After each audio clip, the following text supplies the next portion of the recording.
जय माता दी दोस्तों, जय श्री हरि। स्वागत है आपका हमारे YouTube चैनल अभव्या वर्ल्ड में। दोस्तों, आज की इस वीडियो में हम आपके लिए वैशाख पूर्णिमा की व्रत कथा लेकर आए हैं। द्वापर युग में एक बार भगवान श्री कृष्ण से यशोदा माता पूछती हैं कि आप संसार के पालन करता हो, मुझे कोई ऐसा उपाय बताओ जिससे मृत्यु लोक में किसी भी स्त्री को विधवा होने का डर ना हो और ना ही उसे निसंतानता का दुख रहे।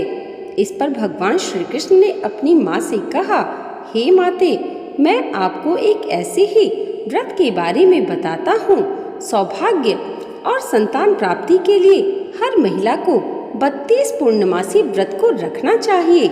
यह संतान और सौभाग्य की रक्षा के लिए बेहद फलदायी है। मैं आपको विस्तार पूर्वक बताता हूँ। कांतिका नामक एक नगर में चंद्रहास नाम का राजा राज करता था। उसी नगर में एक धनेश्वर नामक ब्राह्मण भी अपनी पत्नी सुशीला के साथ सकुशल रहता था। इनके घर में धन संपत्ति की कोई कमी नहीं थी, लेकिन ब्राह्मण की कोई संतान न थी, जिसके कारण दोनों दंपत्ति बहुत दुखी रहते थे। एक बार उस नगर में एक साधु आए, जो आसपास के सभी घरों से भिक्षा मांगने के बाद गंगा नदी के किनारे बैठकर भोजन करके जीवन यापन करते थे। लेकिन वह साधु धनेश्वर ब्राह्मण के घर कभी भिक्षा मांगने नहीं जाते थे। साधु के ऐसे बर्ताव देख सुशीला और धनेश्वर बहुत दुखी हुए। फिर उस साधु से पूछे कि आप सभी के घरों से भिक्षा लेते हैं, लेकिन हमारे घर से नहीं, ऐसा क्यों साधु महाराज? तब साधु ने उत्तर दिया कि आप निसंतान हो, ऐसे घर से भिक्षा लेना पतितों के अन्न के समान होता है और मैं कभी भी पाप का भागीदार नहीं बनना चाहता। बस यही कारण है कि मैं तुम्हारे घर से भिक्षा नहीं लेता हूँ। यह सुनकर धनेश्वर बहुत दुखी हो गया और साधु से पूछने लगा, हे महाराज, ऐसा कोई उपाय बताएं जिससे मुझे संतान सुख प्राप्त हो।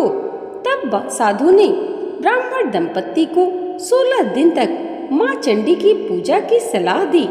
इसके बाद धनेश्वर और उसकी पत्नी दोनों इस व्रत का पालन करने लगे। दंपत्ति की इस आराधना से माँ काली प्रसन्न हुई। उनके सामने माँ काली प्रकट हो गई और सुशीला को गर्भवती होने का वरदान दिया।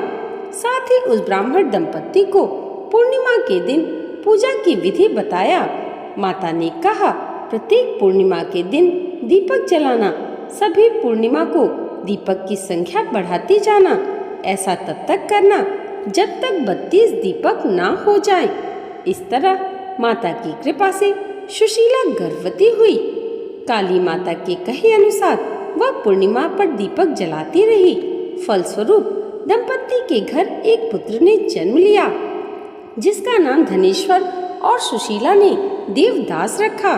देवदास के बड़े होने के पश्चात धनेश्वर ने उसे विद्या ग्रहण करने के लिए काशी भेजा। काशी में देवदास के साथ एक अजीब दुर्घटना घटी, जिससे धोखे से देवदास का विवाह हो गया। जब देवदास ने बताया कि वह अल्पायु है, फिर भी उसका जबरदस्ती विवाह करवा दिया गया।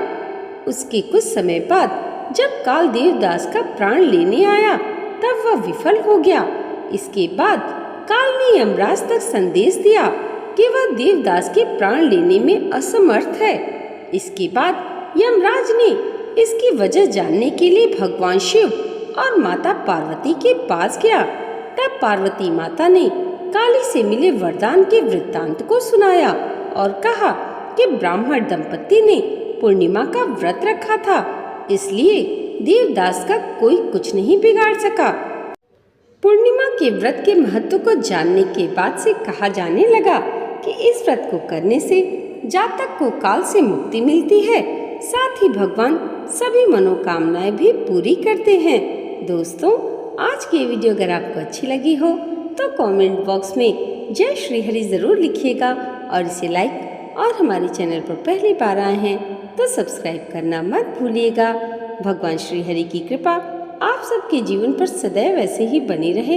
इसी मंगल कामना के साथ मिलते हैं अगली वीडियो में। तब तक के लिए जय माता दी, जय श्री हरि।